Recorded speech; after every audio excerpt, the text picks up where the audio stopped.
திராவிட கட்சிகள் அதிமுக 76 இடங்கள், திமுக 54 இடங்கள். இவர்கள் இருவரும் இந்த எண்ணிக்கை கூட்டினா ஒரு பெரும்பான்மை கிடைக்க வாய்ப்பு இருக்கு.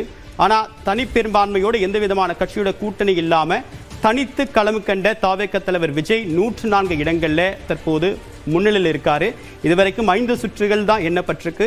இன்னும் பல சுற்றுகள் இருக்கு. தொடர்ச்சியாக இழுபறி என ஒரு சில வாக்குகள் வித்தியாசத்தில் தான் 100 வாக்குகள் வித்தியாசத்தில் தான் முன்னிலை நிலவரம் அப்படின்றது இருக்கு. இந்த சூழ்நிலையில இந்த எண்ணிக்கை மாறுவதற்கு வாய்ப்பு இருக்கு. ஆனா தாவேகாவுடைய கிளியர் மேண்டேட் அப்படின்றது தென்படக்கூடிய விஷயமா பார்க்கப்படுது அப்படின்னு சொல்லிட்டு எல்லா பத்திரிகையாளர்கள் சொல்றாங்க.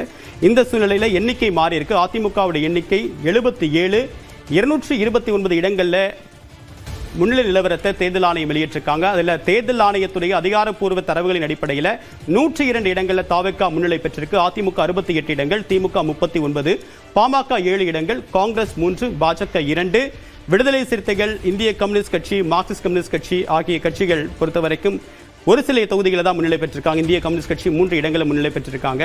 ஸோ இதில் தேர்தல் ஆணையத்துடைய அதிகாரப்பூர்வ தரவுகளின் அடிப்படையில் 102 இடங்களில் தாவேகா முன்னிலை பெற்றிருக்கு. வாக்கு சதவீதமும் 35 விழுக்காட்டை தாவேகா தலைவர் விஜய் கடந்திருக்காரு.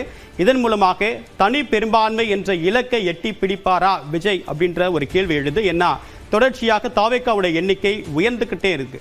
சில நிமிடங்களுக்கு முன்பு வரைக்கும் 100ஆக இருந்த தாவேகாவுடைய எண்ணிக்கை இப்போ 105 உயர்ந்திருக்கு. அதே நேரத்தில் திமுகவுடைய எண்ணிக்கை தொடர்ந்து குறைந்து வருது. 52 இடங்கள் அவங்க முன்னிலை பெற்று வராங்க.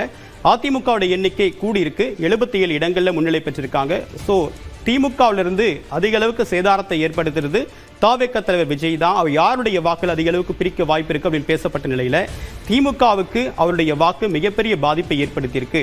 ஏன்னா கடந்த சட்டமன்ற தேர்தலில் அதிமுக கூட்டணி 75 இடங்களில் வெற்றி பெற்ற நிலையில இப்ப அந்த எண்ணிக்கை 76 அப்படின்னு ரீட்டைன் ஆகுது. கூடுதல் இடங்கள் பெறவில்லை என்றாலும் கூட, ஒரு இடங்களை கூடுதல் முன்னிலை பெற்றிருந்தாலும் கூட பெரிய அளவுக்கு எண்ணிக்கை குறைவு அப்படின்றது ஏறக்குறைய 100 இடங்களுக்கு மேலாக திமுக கூட்டணி பின்னடைவை சந்திச்சிருக்காங்க அந்த எண்ணிக்கை பார்க்கும்போது. ஸோ இந்த அத்தனை எண்ணிக்கையும் தாவேகாவுக்கு போயிருக்கு. முதல் முறையாக தேர்தல் களம் கண்டிருக்கூடிய தாவேகா 106 இடங்களில் முன்னிலை பெற்றிருக்கு.